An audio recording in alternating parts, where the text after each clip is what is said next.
নমস্কার, আমার নাম অভিনব পণ্ডা। আমি একটি কবিতা বলে শোনাচ্ছি। কবিতার নাম তারকাবু এবং হাবু।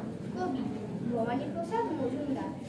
থানায় গিয়ে সেদিন ভোরে বললে কেঁদেই হাবু, নালিশ আমার মন দিয়ে খুব শুনুন বড়বাবু। চারজন ভাই আমরা একটা ঘরেই থাকি, দুঃখে আমি সারা দিন রাত ভগবানকেই ডাকি। বর্দা ঘরেই সাতটা বেড়াল পোষেন ছোট বড়, মেজদা পোষেন 8টা কুকুর যতই বারণ করো। শেষদা পাগল 10টা ছাগল রাখেন ঘরেই বেঁধে, গন্ধে তাদের প্রাণ যায় যায় মরছি কেঁদে কেঁদে।